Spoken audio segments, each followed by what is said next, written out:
साथियों नमस्कार। साथियों, आप सबको मालूम है कि 8वें वेतन आयोग को लेकर हर जगह जबरदस्त चर्चा चल रही है। एक तरह से जबरदस्त माहौल है। आप चाहे बड़े बड़े न्यूज चैनल देखो, प्रिंट मीडिया देखो, सोशल मीडिया देखो, 8वें वेतन आयोग की चर्चा चल रही है, विचार रख रहे हैं।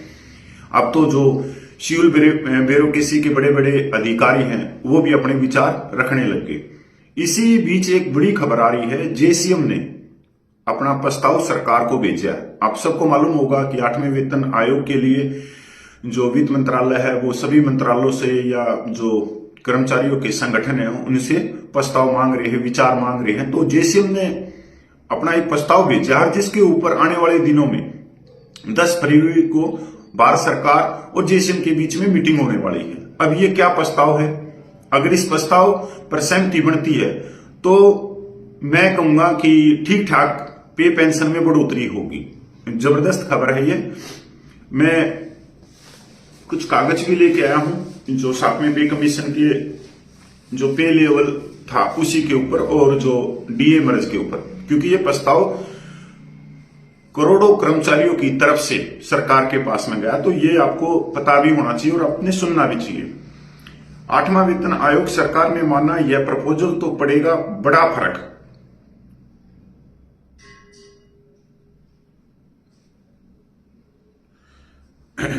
केंद्रीय कैबिनेट ने 16 जनवरी को 8वें वेतन आयोग के गठन को मंजूरी दी थी। इसने लगभग 50 लाख केंद्रीय कर्मचारियों और 65 लाख पेंशनर के वेतन भत्तों की समीक्षा का रास्ता खोल दिया है।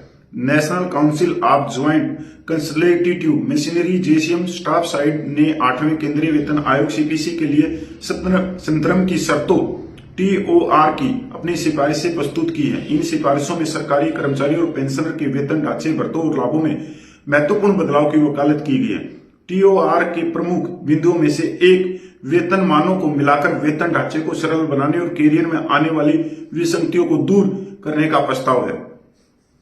पिछले महीने सरकार ने 8वें वेतन आयोग के गठन की मंजूरी दी थी। इसके बाद कार्मिक और प्रेक्षण विभाग डीओपीटी ने हाल ही में राष्ट्रीय प्रसिद्ध जेसीएम के स्टाफ साइड से टीओआर को अंतिम रूप देने के लिए इनपुट मांगा था। एनसी जेसीएम स्टाफ साइड के सचिव मिश्रा ने एक व्यापक प्रस्ताव प्रस्तुत किया है। इसमें ध्यान देने योग्य प्रमुख क्षेत्रों पर प्रकाश डाला गया है। स्टाफ साइड की ओर से रखी गई प्रमुख सिफारिशें लेवल 1 से 6 के भीतर सरकारी कर्मचारियों के वेतन मानों को कंसोलिडेशन यानी एकीकरण है। वर्तमान में वेतनमान संरचना में लेवल 1 से लेवल 18 तक कुल 18 लेवल हैं। 7वें वेतन आयोग के बाद लेवल 1 पर न्यूनतम मासिक वेतन 18,000 रुपये और लेवल 18 पर अधिकतम 2.5 लाख रुपए प्रति माह तय किया गया था। अहम है यह प्रपोजल। स्टाफ साइड के प्रस्ताव में समान पारिश्रमिक और बेहतर कैरियर प्रमोशन के लिए निचले वेतनमानों की एकीकृत करना महत्वपूर्ण प्रस्ताव है। इस सुझाव में लेवल 1 और लेवल 2, लेवल 3 और लेवल 4, लेवल 5 और लेवल 6 को मर्ज करना शामिल है। यह विलय वेतन वृद्धि में विसंगतियों को दूर और एक स्पष्ट वेतन संरचना स्थापित करने के लिए है। इस सुझाव से संकेत मिलता है कि यह एकीकरण ठहराव को कम करके और लंबे समय में बेहतर वित्तीय विकास को बढ़ावा देकर कर्मचारियों को प्रगति को बढ़ाएगा।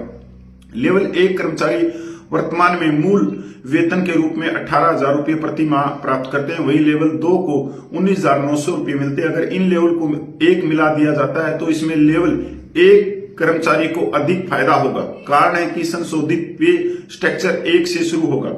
8वें वेतन आयोग के बाद वेतन में बढ़ोतरी का कैलकुलेशन करने पर 2.86 तक के अपेक्षित फिटमेंट फैक्टर के साथ संशोधित मूल वेतन बढ़कर 51,480 रुपये हो जाएगा। इसी तरह अगर लेवल 3 और लेवल 4 को मिला दिया जाता है तो मर्ज किए गए वेतन लेवल के तहत कर्मचारियों का संशोधित वेतन 72,930 रुपये होगा। लेवल 5 और 6 के कर्मचारियों के लिए 2.86 फिटमेंट फैक्टर के आधार पर वेतन 1,12,44 रुपये तक पूछ सकता है। डी और डीआर पर दिया यह सुझाव वर्तमान विलय के अलावा स्टाफ साइड महंगाई भत्ते डी और महंगाई राहत डीआर को मूल वेतन और पेंशन के साथ तत्काल एकीकृत करने का पुरजोर समर्थन करता है। प्रस्ताव में सरकारी कर्मचारियों को पेंशनर पर महंगाई के असर को कम करने के लिए टेक होम सैलरी और पेंशन को बढ़ावा देने के लिए पे स्ट्रक्चर डीए-डीआर के सुनिश्चित प्रतिशत को शामिल करने की सिफारिश की गई है। स्टाफ साइड ने सरकार से 8वें केंद्रीय वेतन आयोग सीपीसी के लिए DOR को अंतिम रूप देने से पहले सिफारिश की समीक्षा के लिए एक स्थायी समिति की बैठक बुलाने का अनुरोध किया है। अगर स्वीकृत हो जाता तो इन प्रस्ताव बदलाव में विभिन्न क्षेत्रों में कई सरकारी कर्मचारियों और पेंशन भोगियों के लिए महत्वपूर्ण वित्तीय राहत प्रदान करने और संरचनात्मक सुधार लाने की समझता है। यह अनुमान लगाया जा रहा है कि सरकार इसी महीने के भीतर एक अध्यक्ष के नेतृत्व में 3 सदस्यों वाला 8वां वेतन पैनल गठित करेगी। वेतन आयोग के लगभग 12 महीनों की समय सीमा के भीतर सरकार को अपने निष्कर्ष प्रस्तुत करने हैं। इसके बाद सरकार इस पैनल की ओर से की गई सिफारिशों के आधार पर 1.2 करोड़ से अधिक केंद्र सरकार के कर्मचारियों पेंशन और वेतन के संशोधन के बारे में फैसला लेगी। और जेसीएम की जो मीटिंग निर्धारित की गई है वो 10 फरवरी को होने वाली है इस सारे प्रपोजल को लेकर। मेरे पास में 7 पे कमीशन के हैं भाई जो कागज है। तो पे लेवल में कौन आते हैं जिनका ग्रेड पे 1800 है, और पे लेवल 2 में जिनका ग्रेड पे 1900 है, और 3 में जिनका ग्रेड पे 2000 है। तो हमारा जो सिपाही का ग्रेड पे है वो 2000 रुपये से शुरू होता है। 2000 रुपये से एक सिपाही पे लेवल 3 में आता है। अगर उसको एकीकरण करके उसमें बदलाव करके उसको लेवल 4 में पहुंचाया जाता है तो उसको नायक की पेंशन हो जाएगी। मतलब आज के हालात में तो एक सिपाही ले रहा है 20,463 रुपये, तो उस सिपाही की पेंशन हो जाएगी 22,726 रुपये। और नायक को हवलदार की पेंशन की बढ़ोतरी हो जाएगी, तो नायक की पेंशन हो जाएगी 24,763 रुपये। तो हवलदार की नायब सूबेदार की हो जाएगी 24,763 रुपये से बढ़कर हवलदार की पेंशन 26,900 रुपये हो जाएगी। और नायब सूबेदार की 26,900 रुपये से बढ़कर पेंशन 30,175 रुपये हो जाएगी। और सूबेदार की पेंशन बढ़कर 34,575 रुपये हो जाएगी। मतलब 3 से 6 तक का प्रस्ताव दिया है। ये जो छोटे कर्मचारी हैं इनके लिए मैं वाकई में मैं इसकी तारीफ करूंगा जेसीएम की, जो उन्होंने छोटे कर्मचारियों के बारे में इतना सोचा है। क्योंकि सबसे ज्यादा अगर 1 करोड़ 20 लाख में कोई कर्मचारी है तो वो 1 करोड़ 10 लाख के करीब तो छोटे रैंक के ही कर्मचारी हैं, चाहे रेलवे के, चतुर्थ श्रेणी के हैं, सी ग्रेड के हैं, ये सारे के सारे उसी में आ जाते हैं। ये प्रपोजल है। दूसरा, इन्होंने जो प्रपोजल दिया है डीए मर्ज करने का, तो ये बहुत ही अच्छी चीज है। इसके ऊपर तो मैंने पहले भी बोला था, कई बार वीडियो भी बनाए थे कि 50% से ऊपर डीए चला गया है तो इसको मर्ज कर देना चाहिए, जिससे वो बेसिक में जुड़ जाए। जो बेसिक वेतन है या बेसिक पेंशन है तो वहां से उसको फिटमेंट फैक्टर मिलेगा। अभी देखो इनका जो प्रपोजल है, सरकार मानती नहीं मानती है तो 10 तारीख के बाद में खुलासा होगा। अगर न्यूनतम वेतन 18,000 रुपये मान के चले हम, और आज न्यूनतम वेतन है ही, माने क्या, न्यूनतम वेतन 18,000 रुपये ही है, और आज के समय 53% डीए है, तो 18,000 प्लस 53% डीए टोटल हो गया 27,540 रुपये। अगर 50% डीए मर्ज न्यूनतम वेतन में कर देते हैं तो 27,000 रुपये हो गई। टोटल कितना वेतन हो गया? न्यूनतम वेतन 27,000, और 27,000 के ऊपर 3% डीए 27,810 रुपये। आज के दिन 270 रुपये की बढ़ोतरी हो जाती है एकदम उसको, क्योंकि पहले वो ले रहा है 18,000 प्लस 53% डीए 27,540 रुपये। अगर मर्ज कर देते हैं तो उसका हो गया 27,810 रुपये। 210 रुपये की बढ़ोतरी होगी। तो 210 रुपये की बढ़ोतरी हुई है तो एक तो 210 रुपये का फायदा हो गया, और एक 18,000 रुपये फिटमेंट फैक्टर मिलता, और एक अब मिलेगा 27,000 के ऊपर फिटमेंट फैक्टर। देखो कितना अंतर हो गया। अब देखो 18,000 प्लस 2.86 का फिटमेंट फैक्टर मिला तो 51,480 रुपये उसका नया न्यूनतम वेतन हो जाएगा। अगर डीए मर्ज करने के बाद में 27,000 गुणा 2.86 का फिटमेंट फैक्टर मिला तो उसका न्यूनतम वेतन हो जाएगा 77,220 रुपया।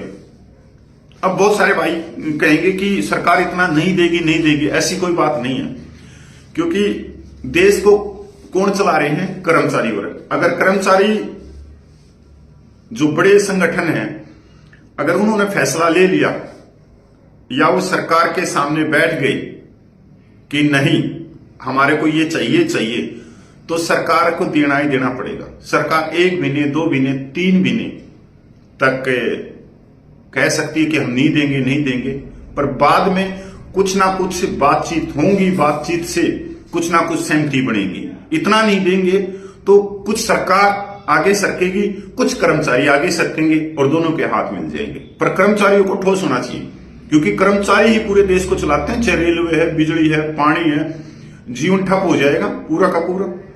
और ये सच्चाई की बात है कि अगर कर्मचारियों ने स्टैंड नहीं लिया ना, तो 8वां वेतन आयोग में कुछ खास नहीं मिलने वाला। क्योंकि कोट टाई वालों की वीडियो देख के अगर आपके दिमाग में ये लग रहा है कि बहुत ज्यादा बल्ले बल्ले हो जाएगी, तो भैया वो एक तरह से मूर्ख बना रहे हैं, बरगला रहे हैं कोट टाई वाले। क्योंकि वो तो घर के वित्त मंत्री हैं, वो तो रात को फिटमेंट फैक्टर जारी कर देते हैं, सुबह उसमें बदलाव कर देते हैं, थोड़ी सी देर के बाद में फिर बदलाव करके फिर वो बल्ले बल्ले कर देते हैं। खुशखबरी, लग गया जैकपॉट, आ गई लॉटरी।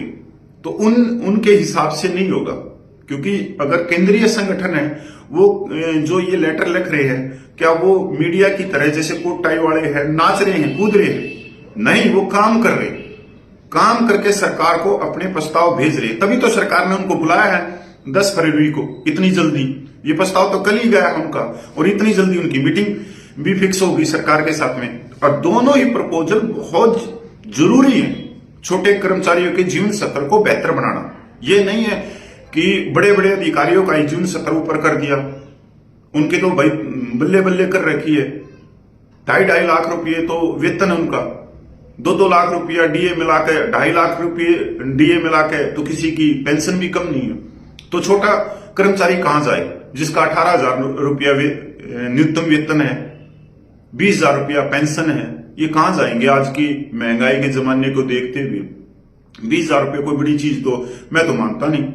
अगर पेट्रोल पंप पे हम बाइक के अंदर तेल भी डलवाते हैं तो 500 रुपये तो 2 मिनट में चले गए, और शहर के अंदर गए और शहर से कुछ सामान भी ले लिया तो 1,000-2,000 रुपये का पता ही नहीं। तो 20,000 रुपये तो भैया 10 दिन से पहले चले जाते हैं। अगर जिस कर्मचारी के 2 छोटे बच्चे हैं, तो मैं नहीं मानता कि वो नर्सरी की भी फीस दे सकता है 20,000 रुपये में, क्योंकि नर्सरी की भी फीस 3500 रुपये से लेके 4500 रुपये है नॉर्मल स्कूलों में। अगर थोड़ा सा और इंग्लिश स्कूल है, बड़ा स्कूल है, जो अच्छी तरह प्रसिद्ध स्कूल है, तो उनकी तो फीस ही पता नहीं कितनी है।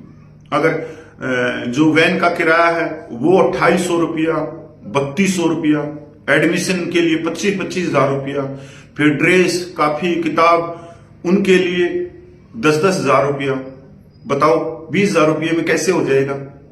तो आज कर्मचारी का जीवन स्तर बहुत नीचे गया हुआ है। छोटे रैंक का, मैं छोटे रैंक की बताऊंगा, जो डी ग्रुप के कर्मचारी हैं, रेलवे के हैं, पीडब्ल्यूडी के हैं, या भाई पता नहीं कितने विभाग हैं, मेरे को भी नहीं पता। तो उन कर्मचारियों का जीवन स्तर बहुत बेहतर बनाने का। अब अभी आपने देखा ही था, दिल्ली चुनाव चल रहा था, तो प्रधानमंत्री ने बोला कि देखा आपने 1947 से लेके आज तक किसी ने 12 लाख रुपए का टैक्स माफ नहीं किया था। अब 1947 में बात करते हैं, उस समय तो वेतन ही 57 रुपये था, वेतन ही 57 रुपये था भाई। और आज 12 लाख रुपए किसके माफ हो रहे हैं? मैं तो मानता नहीं कि उसमें से 1 करोड़ कर्मचारियों का टैक्स माफ हो रहा है, क्योंकि वो 12 लाख रुपया लेते ही नहीं। तो वेतन था कब? आज भी जो न्यूनतम वेतन 18,000 रुपये है, तो 18,000 रुपये चाहे आप उसको 2.5 लाख का टैक्स माफी दे दो, तब भी वो 2.5 लाख में भी नहीं आ रहा था, पहले भी नहीं आ रहा था। तो ये भी समझने की जरूरत है ना, किसके लिए कर रहे हैं, क्यों कर रहे हैं। तो हमारी एक और भी चीज है कि हमारी बातें जानी चाहिए इस भारत सरकार के पास में, तभी बात बनती है।